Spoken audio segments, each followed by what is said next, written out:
Hello everyone and Assalamu alaikum. I welcome to all of you on my YouTube channel Study Station. उम्मीद करता हूँ कि आप सब लोग खैर आफियत से होंगे. And I pray to Allah may Allah always keep you happy and healthy. Dear viewers, as you know we were discussing a chapter number 6 from 9th class English. तो इस चैप्टर के हमने almost 6 पैराग्राफ्स को discuss कर लिया है and in this video we are going to discuss paragraph number 7. सो इंशाल्लाह इस वीडियो के अंदर हम पैराग्राफ नंबर 7 को डिस्कस करेंगे. So without wasting of time let me take you to paragraph number 7. जी, तो सबसे पहले मैं आपके सामने पैराग्राफ नंबर 7 पढ़ देता हूँ, फिर इंशाल्लाह हम इस पैराग्राफ की उर्दू ट्रांसलेशन देखेंगे. तासीर, this jar represents you and your time. His grandfather alleged the big rocks are the significant things in your life, like your schoolwork, family, and health. The pebbles are the other priorities, like your hobbies and friendships. The sand represents the small, trivial things. If you fill your time with the small stuff first, you will never have room for the important things. But if you prioritize the big rocks, everything else will find its proper place. जी dear viewers, so this was your paragraph number 7. इस paragraph के अंदर थोड़े से difficult words हैं, उनको समझने के लिए अपने पास नोटबुक लाजमी रखिएगा ताकि आप उन डिफिकल्ट वर्ड्स के मीनिंग लिख सकें. तो चलें जी, अब हम इस पैराग्राफ को वर्ड बाय वर्ड डिस्कस करते हैं कि इस पैराग्राफ के अंदर बेसिकली आपको कौन सा वो हिडन मैसेज दिया गया. So here we go. तासीर, तासीर. अब दादा जान तासीर से मुखातब होकर उसको बुला रहा है और क्या बता रहे हैं. तासीर, दिस जार, ये वाला बर्तन, ये वाला जार, रिप्रेजेंट्स, जाहिर करता है, यू, तुम्हें, एंड योर टाइम, और तुम्हारे वक्त को भी. ताज़ीर, जो मैंने तुम्हारे सामने ये जार रखा, ये सारी चीजें रखी, ये तुम्हें जाहिर करते हैं, मीन्स के तुम्हारी शख्सियत को जाहिर करते हैं और तुम्हारे वक्त को जाहिर करते हैं कि तुम अब एक दिन का जो 24 घंटे होते हैं वो किस तरह से गुजारते हैं, ये तुम्हारे वक्त को भी जाहिर करते हैं. हिज ग्रैंडफादर, उसके दादा जान ने एलोसिडेटेड, वजाहत की, उसके दादा जान ने वजाहत की. द बिग रॉक्स, बड़े पत्थर, आर हैं द सिग्निफिकेंट, सिग्निफिकेंट खास, जो बड़े पत्थर हैं वो खास हैं, थिंग्स चीजें, इन योर लाइफ, तुम्हारी जिंदगी में, तुम्हारी जिंदगी के अंदर जो खास चीजें हैं, जो अहम चीजें हैं, जो स्पेशल चीजें हैं, वो पत्थर जाहिर करते हैं. लाइक योर, जैसा कि तुम्हारा स्कूल वर्क, स्कूल का काम, फैमिली, खानदान वाले, एंड हेल्थ, और तुम्हारी सेहत. इंसान की जिंदगी के अंदर यही बहुत ही इंपॉर्टेंट सिग्निफिकेंट चीजें होती हैं.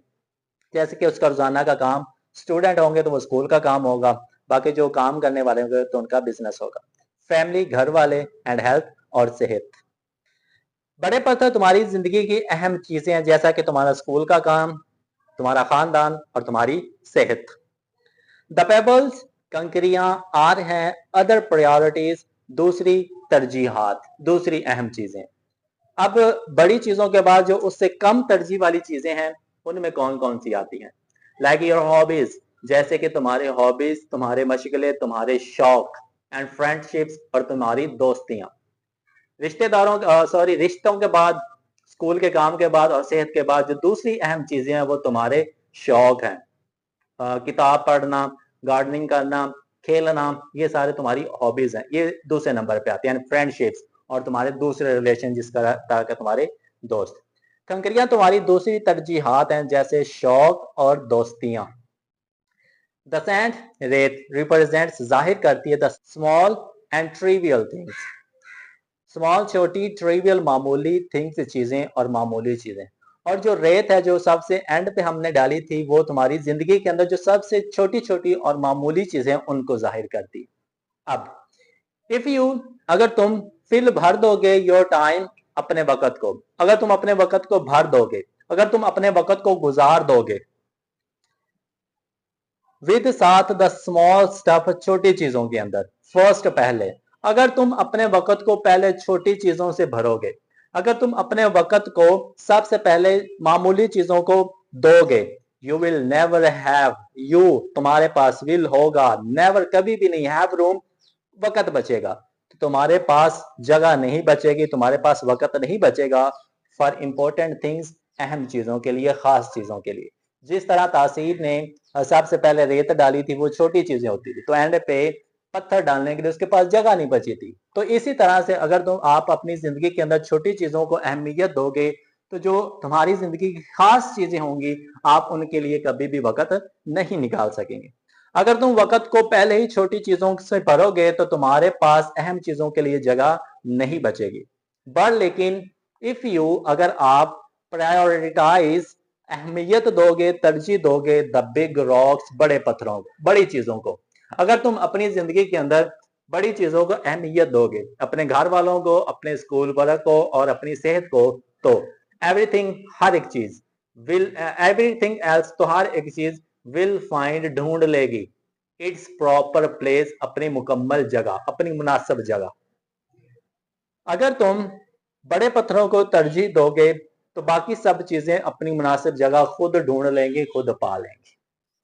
JDU viewers, this was your paragraph number 7। तो इस पैराग्राफ, ये जो पैराग्राफ है, यही इस पूरे चैप्टर का एक सेंट्रल पैराग्राफ है। इसी पैराग्राफ के अंदर पूरा का पूरा चैप्टर, पूरी की पूरी कहानी घूम रही थी। इसी पैराग्राफ के अंदर वो जो एक कहानी बताई जा रही थी, स्टोरी बताई जा रही थी, एग्जाम्पल बताई जा रही थी, उसका जो हिडन मीनिंग है वो इसी के अंदर बताया गया कि जिंदगी के अंदर आपने जो अहमियत देनी है, वो अपनी जात को सबसे पहले देनी है। जो चीजें आपके साथ ज्यादा अटैच होती हैं, your health, your family, your school work और योर बिजनेस, इन चीजों को आपने सबसे पहले तरजीह देनी है, इनको सबसे पहले आपने वक्त देना है, और जितना ज्यादा वक्त हो सके आपने इन चीजों को देना है।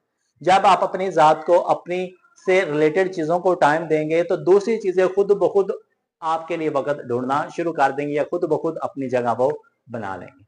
तो इस पैराग्राफ के अंदर या इस पूरे चैप्टर के अंदर ये एक स्पेशल मैसेज, ये एक हिडन मैसेज था, बहुत ही डेप्थ के अंदर मैसेज हमें बताया गया, जिसको फॉलो करने की हमें सख्त जरूरत है। हर एक बच्चा, स्कूल का जो स्टूडेंट है वो भी, कारोबारी हजरात भी, और जितने भी लोग हैं, वो इस एग्जाम्पल की मदद से अपने वक्त को, अपने टाइम को मैनेज कर सकते हैं। तो उम्मीद करता हूँ कि आपको पैराग्राफ नंबर 7 अच्छी तरीके से समझ में आ गया होगा। सो इंशाल्लाह we will see you in our next paragraph, paragraph number 8। तब तक के लिए thank you so much, have a nice day to all of you.